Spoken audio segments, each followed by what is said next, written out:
done differently. Run from the places of shame, playing hide and seek like my kids play. When they play hide and seek, they cover their eyes and think I can't see them. God says, I can see you. You can't cover your nakedness. Just like they did in the Old Testament, fig leaves. Symbolic of trying to cover your flesh and your mistakes with your own will. God says, I see you. You're naked to me. And I love you anyway. Everybody always talks about the curse in Genesis. Well, no curse. He never cursed Adam or Eve. He cursed the ground.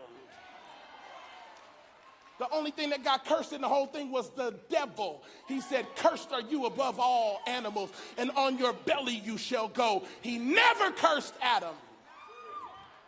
In fact, he made him a coat of skin and sent him on his way. Said, get out of this garden before you make a temporary thing permanent. You ate from the tree of the knowledge of good and evil, but you can't eat from the tree of life, because if you do, you'll live forever in a broken state. Adam's mistake brought a revelation about God that Adam never would have known without his mistake. Because if he looked at the only being that had made a mistake in the universe before Adam showed up was Lucifer, and God never gave him another chance. But when Adam and Eve failed, God said, I'm going to show you a side of me that you wouldn't have seen without your mistake. I'm a God of mercy. Great grace only comes after great mistakes. The greater the mistake, the greater God's grace comes to every one of us. I didn't come with any bad news today. If you're waiting on it, you ain't gonna get it today. All I came with is great grace. Point number one of my little sermon here today is number one, you may have made a mistake, but you are not one. You got to let that sink down into your soul when the enemy's beating your brains out, telling you're trash, you're stupid, you're nothing. How could you be so dumb? How could you mess your life up so bad? You may have made a mistake, but you are not one. Love has to express itself. It has to express itself. It can't hide itself. It will show itself. All lovers need a place. Where are we going to meet at? That's what the Garden of Eden was. He created the garden so we would have a place. The earth is the Lord's, the fullness thereof, the world, and they that dwell therein. He said, the whole world is mine, but the garden is going to be our meeting place. Whenever we get ready for the hookup,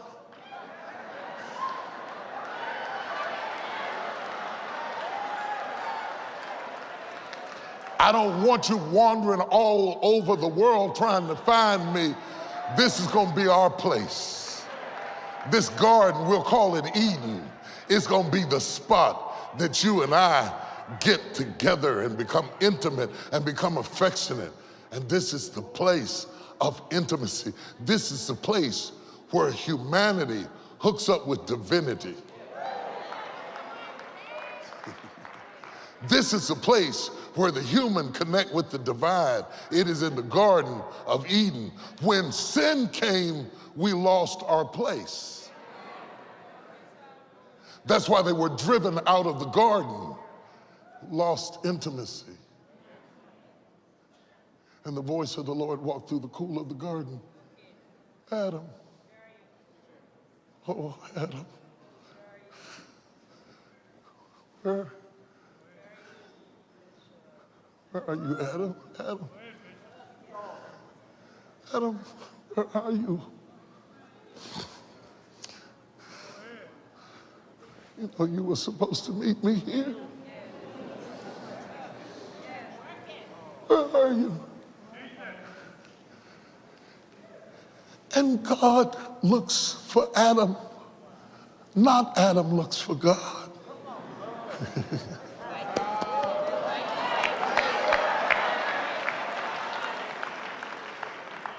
Where are you, Adam? Well, here I am, Lord.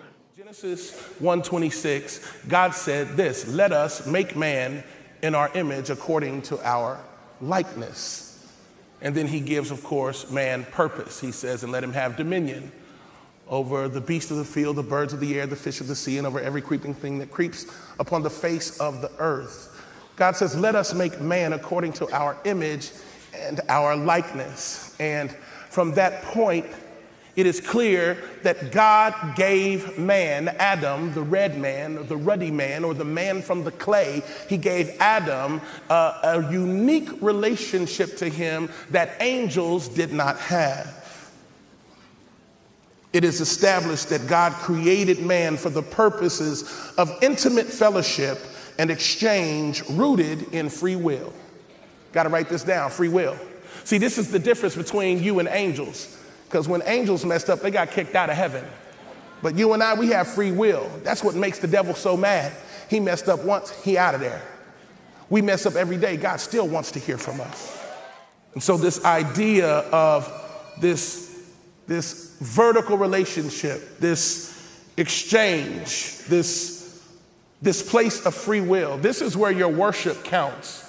See, God doesn't force you to worship. You see, the fig had relationship as long as it was connected. But when he pulled it away from the connection, it lost relationship in order to become an apron.